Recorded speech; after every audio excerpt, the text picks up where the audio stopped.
নমস্কাৰ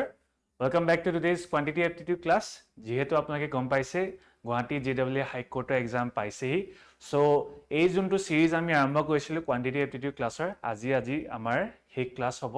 সো আশা কৰিলো এই সিৰিজটো আপোনালোকে ভাল পালে যিমানখিনি প্ৰবেবল কোৱেশ্চনছ আহিব লগা চান্সেস আছে হেখিনি আমি ডিসকাস কৰিলো আপোনালোকে যদি সোৱা নাই মই প্লেলিষ্টটো এড কৰি দিম এবাৰ চাই ল'ব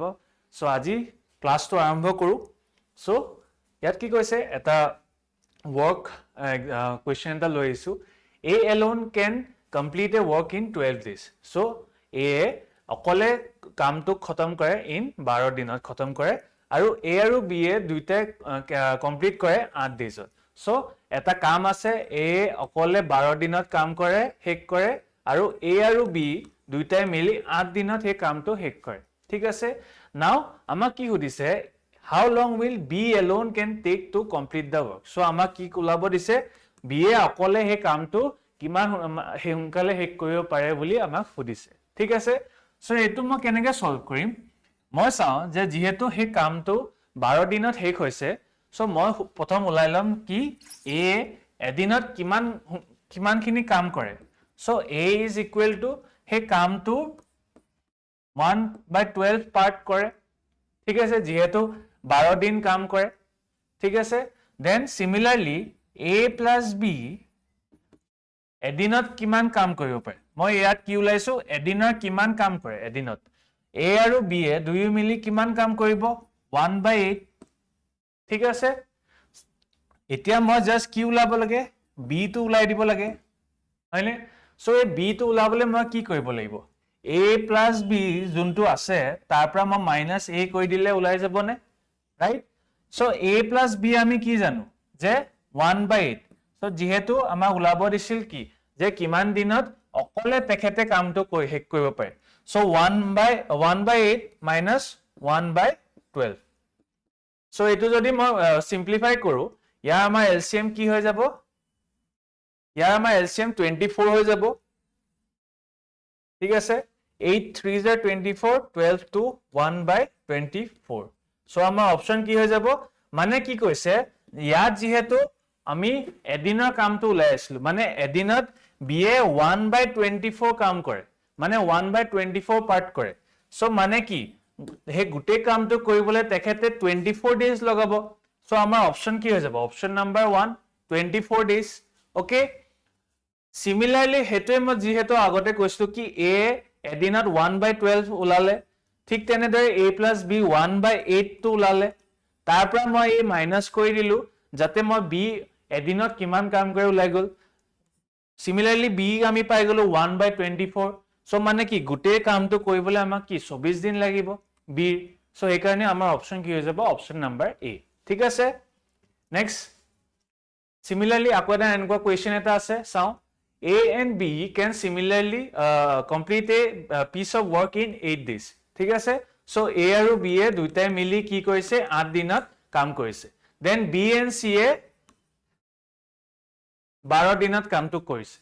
আকৌ ঠিক তেনেদৰে C আৰু A এ 8 দিনত হে কামটো কৰিছে এতিয়া আমাক কি সুধিছে in how many days can A B and C together can complete the work so মানে কি সুধিছে আমাক যেহেতু আমাৰ A B B C আৰু C এ এই গুটেইটাই মানে 8 দিন 12 দিন আৰু 8 দিনত কামটো হেক কৰিছে এতিয়া আমাক সুধিছে কি দুইটাই কিমান উলাব এই তিনিটাই যেতিয়া মানে লগ হৈ কামটো কৰিব কিমান দিনত হে কামটো হেক হ'ব বুলি আমাক সুধিছে তো সিমিলারলি যদি মই চাও A আৰু B এ B আৰু C আৰু C আৰু D সো এটো যদি চাও যে A plus B A similarly এদিনত কিমান কাম কৰে 1/8 ঠিক তেনেদৰে B and C এ কিমান দিনত কাম কৰে 1/12 ওকে আগৰটো নিচিনা then C আৰু A এদিনত কিমান কাম কৰিব 1/8 now এই গুটে তিনটাই যদি মই প্লাস কৰি দিও আমি কি পাম twice of A plus B plus C পাম নে যেহেতু ইয়াত A B B C C A এইটা আছে A A so twice of A plus B plus C পামনে আৰু মই এটো যোনটো আমি 1/8 plus 1/8 plus 1/12 এটো আমি যোনটো আছিল হেতু আমি পাই গলো ঠিক আছে সো মই যদি এটো সিম্পলিফাই কৰো আমি কি পাই যাও আমি পাই যাওঁ কি a plus b plus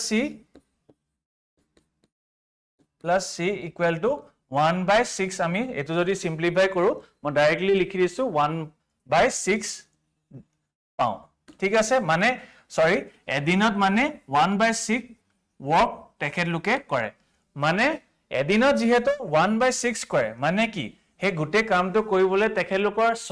6 দিন লাগিব সো আমাৰ অপচন হৈ যাব কি অপচন নাম্বাৰ সি ঠিক আছে সো তেখেত তিনিজনে যেতিয়া একেলগে কামটো কৰিব তেখেত লোকে 6 দিন লগাব ঠিক আছে নেক্সট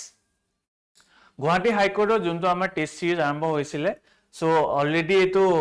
আপোনাকে যদি বিচাৰে এতিয়া টেষ্ট সিৰিজটো চাব পাৰে 7 ডিসেম্বৰ আৰু 25 ডিসেম্বৰ যোনটো টেষ্ট সিৰিজ আছিল আমাৰ ফ্ৰী অফ কষ্ট আছিল সো আপোনাকে যদি বিচাৰে হে ফ্ৰী টেষ্ট কিনেও দিব পাৰে আৰু যদি পেইড ভাৰ্জনটো লাগে আপোনাকে এতিয়াও আমাৰ আৰ্লি অফাৰ চলি আছে আৰু আমাৰ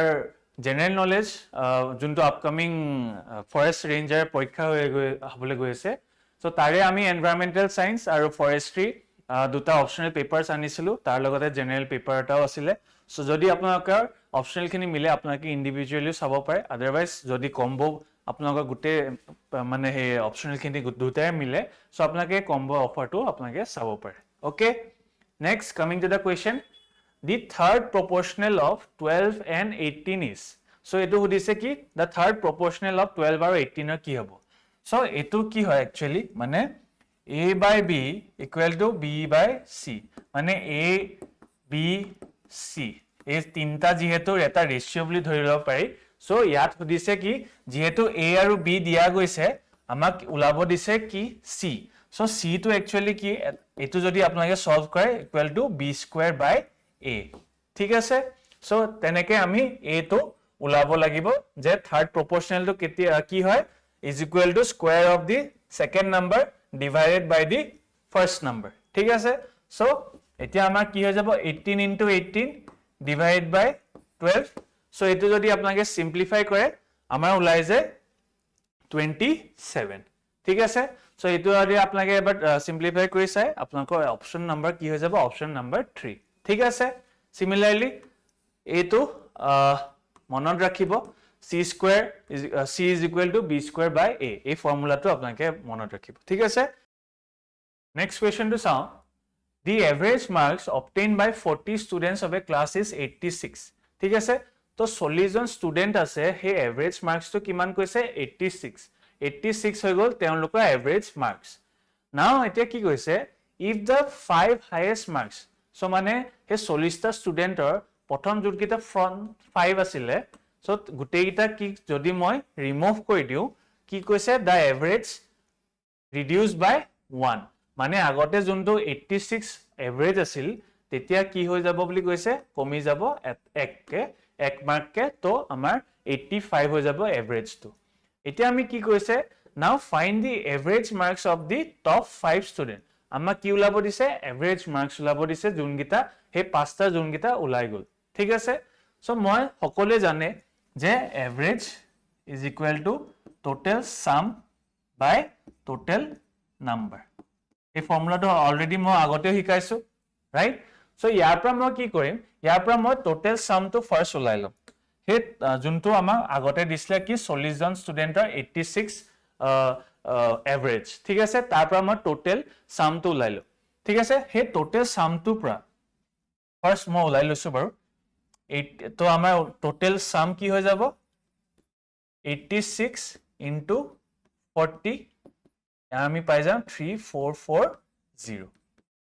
ঠিক আছে সো এটো হৈ গল প্ৰথম আমাৰ গুটেখিনি টোটাল মাৰ্কস ওকে নাও যেহেতু আমাৰ কৈছিলে কি যে পাঁচটা প্ৰথম পাঁচটা অটৰাই দিলে এভাৰেজ টু 85 হয় মানে এক কমি যাব সো ঠিক তেনে ধৰে মই ইয়াৰো টোটাল সাম টো লাই ললো 85 into আমাৰ কি হ'ব যেহেতু টোটাল নাম্বাৰটো এটা কি হ'ব যেহেতু মই পাঁচটা অটৰাই দিলো 40 টাৰ পৰা পাঁচটা অটৰাই দিলো মই এতিয়া আমাৰ কি হৈ যাব আমাৰ 35 হৈ যাব ৰাইট সো আমি ইয়াৰ পৰা যদি মাল্টিপ্লাই কৰো ইয়াত পাই যা আমি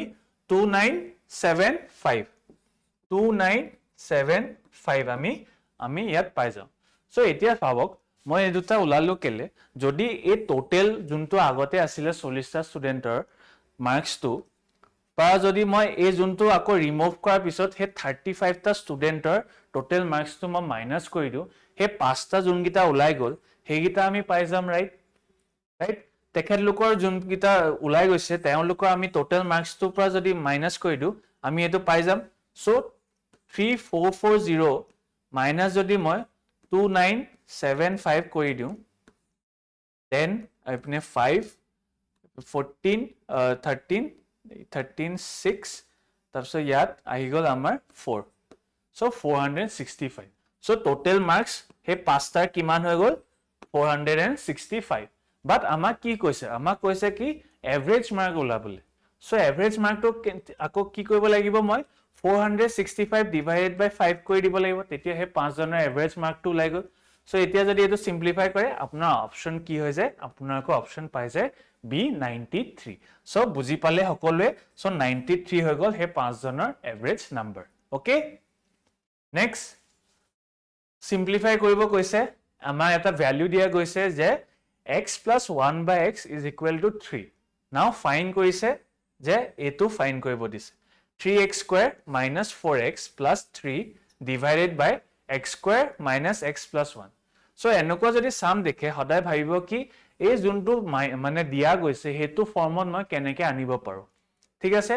সো আপোনালোকে যদি এই কোৱেশ্চনটো চাই x plus 1 by x আনিব হলে মই কি ভাবিব লাগিব আমি দেখিছো ইয়াত 1 এটা আছে ইয়াত 1 এটা আছে ৰাইট 1 by x আনিব হলে কি কৰিব লাগিব মই ইয়াত ডিভাইড বাই x কৰিব লাগিব সো মই এটা কি কাম কৰিম মই ভাবিম যে যেহেতু 1 by x এটা আনিব লাগিব আৰু ইয়াত x আছে সো মই কি কৰিম যে divide by x upper মানে numerator denominator দি দুটাকে মই divide কৰি দিম so 3x square minus যদি divide কৰো যদি মই x এৰে so 3x থাকি যাব minus 4 plus 3 by x ঠিক আছে then ইয়াত কি হৈ যাব x minus 1 plus 1 by x okay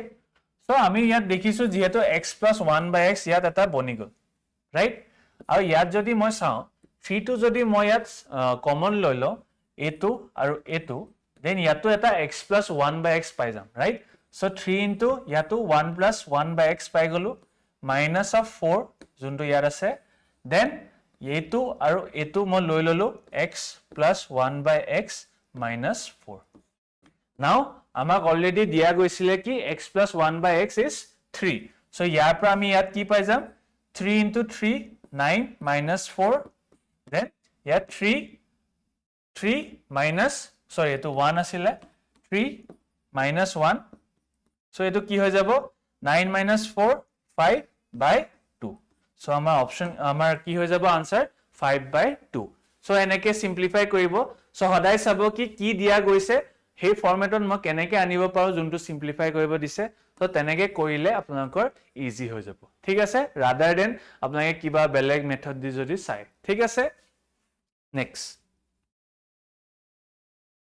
next question price of a rice increased by kiman 25% okay 25% bahi gol by what percent should consumption be reduced to maintain the same budget so jodi mok agoteo hikaisu jetia maintain koribo lage mane budget to jetia maintain koribo lage aru dam to bahi gol so tetia ki consumption to ami komabo lagibo so reduce koribo lagibo so etu keneke koribo pare ইয়াত আপোনাকে definitely বহুত methods আছে তো আপোনাকে যদি বিচাৰে পুটুককে ওলাব কাৰণে সো কি কৰিব পাৰে যোনটো 25% হৈছে ইনক্ৰিজ হৈছে হেতু 25% ডিভাইড বাই 100 প্লাস 25 ইনটু যোনটো আমাৰ কনজাম্পশন দিয়া গৈছিলে মানে 100% বুলি মই যোনটো আগতে ধৰিছিলো হেতু মই ইনটু 100 কৰি দিম ঠিক আছে so ইয়াৰ পৰা কি পাই যা আমি 25 by 125 into 100 so 25 5 ja 125 আৰু to 20 মানে কি 20% আমি ৰিডাকশন কৰিব লাগিব যাতে বাজেট to মেইনটেইন থাকক ঠিক আছে so এনেকে আপোনাকে এই method to the quickly solve কৰিব পাৰে যোনটো ইনক্ৰিজ হৈছে 25 divided by 100 plus 25 যেহেতু 100% পৰা বাহি গৈছে হেতু multiply by 100 so eto monot rakhibo eneke korile পুটুককে মানে বস্তুটো ওলাই যাব ঠিক আছে সো